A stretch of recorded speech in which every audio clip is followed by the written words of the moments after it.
کہتے ہیں کہ میں نظام کی بات کرتا ہوں، ہر وقت نظام نظام نظام نظام کی بات کرتا ہوں۔ میں نظام کی بات اسی لیے کرتا ہوں کہ سارے کا سارا فساد ہی نظام میں ہے۔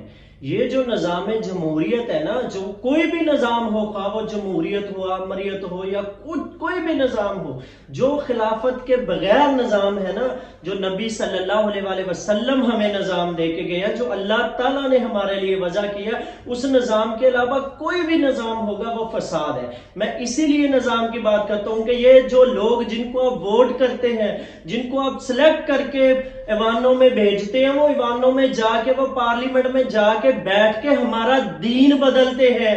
جی ہاں، یہ دین ہے نظام، اس لیے نظام کی بات کرتے ہیں۔ وہ دین بدلتے ہیں جب وہ کوئی بھی قانون قرآن و سنت کے خلاف بناتے ہیں، کوئی بھی قانون قرآن و سنت سے ہٹ کے بناتے ہیں، تو وہ دین بدل رہے ہوتے ہیں ہمارا، وہ دین بدلتے ہیں۔ اسی لیے ہم نظام کی بات کرتے ہیں۔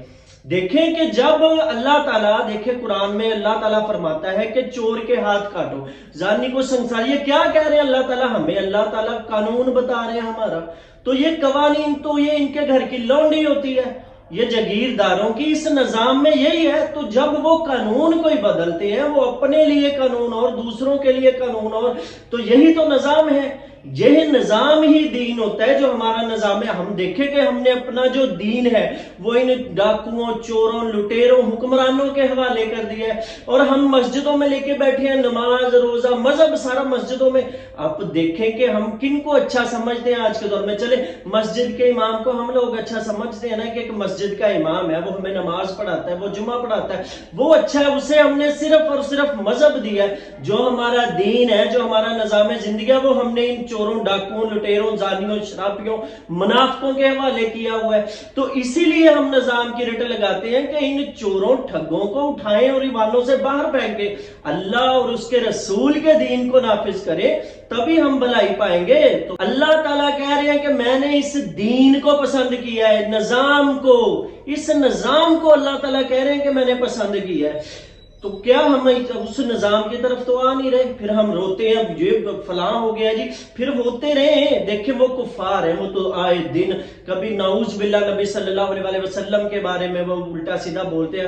قرآن کو نظر، آپ دیکھیں سویڈن میں قرآن کو نظر آتش کیا گیا، سویڈن، پھر ڈنمارک، پھر کہیں اور، پھر فرانس میں خاکے، یہ کیا کچھ ہے؟ یہ سب اس نظام، اس فساد کی وجہ سے ہے۔ وہ قرآن کو نظر آتش اسی لیے کرتے ہیں کہ وہ ٹیسٹ کر رہے ہوتے ہیں ہمارا ایمان کا لیول، کہ ہم نے ان کو وہ نیچے والے لیول پہ لے آئے ہیں کہ نہیں۔ وہ ایسی چیزیں کر کے، کبھی گستاخانہ خاکے شائع کر کے، کبھی کوئی نبی صلی اللہ علیہ وسلم کے نازیبہ کے بارے میں نازیبہ لفظ استعمال کر کے، کبھی کچھ کر کے، وہ چیک کرتے ہیں ہمارے ایمان کے لیول کو، ٹیسٹ کرتے ہیں، اور دیکھیں ہمارا ایمان کا لیول کتنا ہے ماشاءاللہ، کہ ہم کیا کرتے ہیں جی، قرآن کو نظر آتش کیا، چلو نکلتے ہیں اپنے ملک میں مظاہرے کرتے ہیں، ہم اپنے ملک میں احتجاج کرتے ہیں۔ ہم یہ کیا احتجاج ہے قرآن کے لیے؟ کیا نبی صلی اللہ علیہ وسلم کی ذات کے لیے احتجاج ہے؟ ان کے لیے تو ہم جانیں قربان کرنے کو تیار ہیں، لیکن ان کے نظام کی ہم بات ہی نہیں کرتے۔ پھر ہم بھی تو انہی کے جیسے ہیں نا، جو کرتے ہیں وہ دیکھیں، وہ سر عام آ کے قرآن کو جلا رہے ہیں، ہم نے قرآن کے نظام کو ماننے سے انکار کر دیا۔ پھر ان میں اور ہم میں فرق کیا ہے؟ جو نظام اللہ تعالیٰ نے قرآن میں دیا وہ ہم قائم ہی نہیں کرتے، اس کی طرف آتے ہی نہیں، اس کی بات ہی نہیں کرتے، لوگوں کو اس کے بارے میں بتاتے ہی نہیں، علماء سے پوچھتے ہی نہیں کہ وہ کیوں نظام کی بات نہیں کرتے، وہ ممبر پہ کیوں جہاد کی بات نہیں۔ جب ہم نے نظام کو بلا دیا، قرآن، آدھے قرآن کو تو ہم نے ماننے سے چھوڑ دیا، انکار کر دیا۔ ہم نماز، روزہ، حج، زکات لے کے بیٹھے، یہ تو مذہبی رسومات ہے۔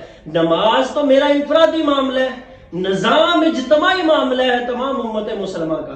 تو دیکھیں ہم بٹے ہوئے ہیں ملکوں میں، سرحدوں میں، وہ اپنے ملک میں مظاہرے، وہ اپنے ملک میں، وہ فلاں بیسی کے سامنے جا کے کیا کر دیں گے؟ یہی تو وہ لوگ چاہتے ہیں کہ ہمارے ایمان کا لیول ہی اس قدر گر جائے کہ ہم صرف باتوں کے علاوہ کچھ کر ہی نہ سکیں۔ آپ بتائیں، اپنے ملک میں آپ نے احتجاج کر دیا، قرآن کو جلایا گیا، اپنے سوشل میڈیا پہ ٹرینڈ چلا دیا، اس سے ان کو کیا؟ جس نے جلایا اس کو کیا سزا ملی؟ اس کو تو سزا تب ملے گی نا جب ہم کہیں گے کہ تم قرآن کو نظر آتش کرو گے، ہم قرآن کے نظام کو قائم کریں گے۔ ہم اس کے نظام کو لے کے اٹھیں گے اور چھا جائیں گے پوری دنیا پر. ہم اس نظام کو تمہارے ملک میں بھی نافذ کر کے دکھائیں گے. نہیں کرو گے تو آؤ پھر ہمارے اور تمہارے درمیان فیصلہ تلوار کرے گی. یہ طریقہ تھا صحابہ کا, یہ طریقہ تھا نبی صلی اللہ علیہ وسلم کا کہ لوگوں کو تو آپ دیکھیں جب تک خلافت قائم رہی ہے, جب تک وہ نظام قائم رہا ہے, مسلمان عروج پر تھے, اسلام عروج پر تھا. آج دیکھیں کہ آج کس طرح ہم ملکوں میں بٹے ہوئے ہیں, کس طرح ہم فرقوں میں بٹے ہوئے, پھر ہمیں ملکوں سرحدوں نے الگ کیا, پھر ہمارے ملکوں میں صوبوں نے الگ کر دیا, پھر ہم کبھی لسانیت پر, کبھی کسی چیز پر ہم علیحدہ ٹکڑے ٹکڑے فرقے, اپنے اپنے گروہ, پھر یہ پارٹیاں, پھر اپنے جھنڈے, پتہ نہیں کہاں کہاں ہم کھو رہے ہیں, کہاں گھوم رہے ہیں. ہم قرآن کی طرف نہیں آتے, اللہ تعالیٰ کے نظام کی طرف نہیں آتے, ہم پھر رہے ہیں جی یہ کر دیا وہ کر رہے ہیں. پھر وہ تو بڑے دھڑلے سے کر رہے ہیں. آپ دیکھیں کہ یہودی بڑے دھڑلے سے گریٹر اسرائیل کی بات کرتے ہیں. ہم کہاں کرتے ہیں یونٹی کی بات؟ وہ تو کریں گے, وہ تو یو این او بھی بنا لیں گے, وہ تو شنجن کنٹریز بھی بنا لیں گے, وہ تو نیٹو بھی بنا لیں گے مل کے سارے لوگ. ہم نے کوئی دو اسلامی ملک نے بھی مل کے اپنی فوج کو ایک کیا, اپنی سرحد کو بیچ میں سے نکالا ہے, اپنے لوگوں کو ایک کرنے کی کوشش کی ہے؟ نہیں. ہمارے مسلمان تو بھاگ کے نیٹو کا حصہ بن جائیں گے, بھاگ کے یو این او کے مشن میں شامل ہو جائیں گے. ہم تو ان چکروں میں پڑے ہوئے ہیں, ہم تو ان کے آگے بھی بیکاری بنے ہوئے ہیں, انہوں نے بیکاری بنا دیا. یہ سارے کا سارا جو ہے نا سودی نظام, یہ سودی پروپیگنڈا جو ہے, یہ ہے یہود کی اصل سازش. جس دن یہ سود کا خاتمہ ہوگا اسی دن یہود کی موت ہو جائے گی. انہوں نے اس طرح اس معیشت پہ تو جکڑتے ہیں. وہ آج وہ کہہ رہے ہیں ہم کیوں جنگ کریں کسی ملک سے جا کے, ہمارے لوگ بھی مریں گے, ان کے بھی مریں گے, نقصان ہوگا, کیوں ہم ان کو معیشت میں جکڑتے ہیں. تو اللہ تعالیٰ ہمیں یہی کہہ رہے ہیں نا, وَمَنْ أَعْرَضَ عَنْ ذِكْرِي فَإِنَّ لَهُ مَعِيشَةً ضَنْكَ. آپ پڑھیں سورۃ طٰہٰ کھولیں کہ اس قرآن سے منہ موڑا ہے تم نے, جو اس قرآن سے منہ موڑے گا اس کی معیشت تنگ ہو جائے گی. اب قرآن سے منہ موڑنا یہ نہیں کہ ہم نے پڑھنا چھوڑ دیا, ہمارے تو بڑے بڑے مدرسے بنے ہیں, بڑے بڑے لوگ سالانہ سینکڑوں لوگ, ہزاروں لاکھوں جو لوگ ہیں وہ حفاظ بن رہے ہیں, وہ حافظ بن رہے ہیں.